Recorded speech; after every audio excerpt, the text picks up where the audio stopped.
Vakar pradėjom tą kulimą, taip nedrąsiai išvažiavom ir išbandėm kombainus, apsikūlėm tos bandyminius laukus ir nusprendėm juos šiandien pabandyti.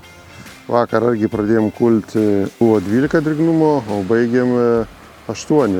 Tai stipriai džiuvo, šiandien irgi oras pakankamai geras, tai kulimas jau, kaip sakant, pradėjom nuo 8 drėgnumo. Tai, sakyčiau, labai geras ir pagal veislės, tai mūsų išdėstymas buvo toks, kad numeris 1 Azaurė pasirodė, sakykime, kaip šie metai, gal sakyčiau, vidutinė, tai 3,6 tonos bunkerinė, tai kažkiek atsivalys, paskaitau nedaug pagal šiklingumą, tai 3,5 gryno svorio. Antra veislė, numeris 2, kurį bandymų buvo atlikta Excidas. Praktiškai jinai šiek tiek, sakykime, pasirodė geriau, bet labai nedaug, 3,7, tai išvalyto 3,6, sakykime, gavosi. Tai va, numeris 3, katras buvo bandymas liktas, veislė buvo Arnoldas. Tai šį veislį kažkaip iš rudens jie mažiau šoko į viršų, jie palengviau augo ir gal dėl to jie nepabėgo mums šiek tiek nuo sustabdymo ir jie mažiau iššuto.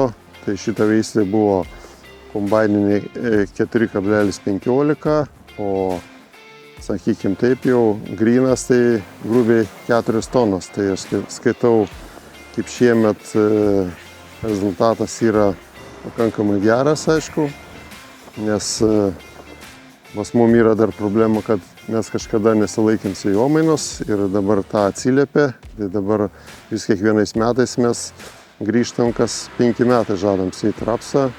Tikiuosi, kad tai pasitaisys situacijai. Ir vėl grįšim virš 4 tonų. Dabar kaip esam sėjomainos nesilaikė kažkada lengvų pinigų, dabar gaunam 3,5. Anksčiau gaudom 4,5.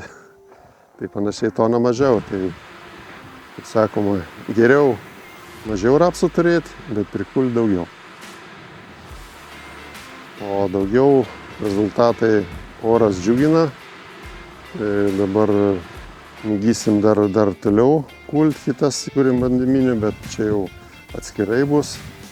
Iš savęs aš turiu pasibandęs ir daugiau palyginsim šitas veislės ir dar kitas veislės ir žiūrėsim, kuom čia mes geriau padarėm, kuom daugiau, bet aš skaitau, kad kas liečia tuos rezultatus, sakyčiau, kad yra gerai.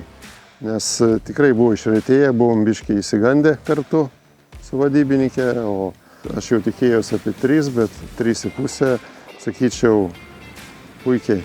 Taip, pabaigai, ką norėčiau pridurti dabar dėl kito sezono sėjimo, tai iš tų 3 veislių tikriausia turėsiu rinktis Arnoldą, nes kuo jis man patiko, kad jeigu anksčiau sėjau, jisai netaip greit augo ir neištyso, o man, sakykime, ankstyvai sėjai šiemet, ypač kaip anksti nusikuls kviečiai, tai aš manau, dalis jo, kokį 40% tikrai į mano racioną įeis Arnoldas, taip. O iš kitų veislių dar pabaigsim kulti porą 3 dienų ir bus nuspręsta kokias kitas veislės. Ar kokią naują dar vieną pabandyti. Greičiausiai vienais metais aš kokią naują pabandau ir aišku, mažesnį kiekį, o dabar reikia nuspręsti dar didesnę dalį. Sakykime, 2 yra pagrindinės veislės, o dar 3, 4 yra tokios eksperimentinės ant kitų metų. Tai viena tiksliai Arnoldas, o kitas kantrybės.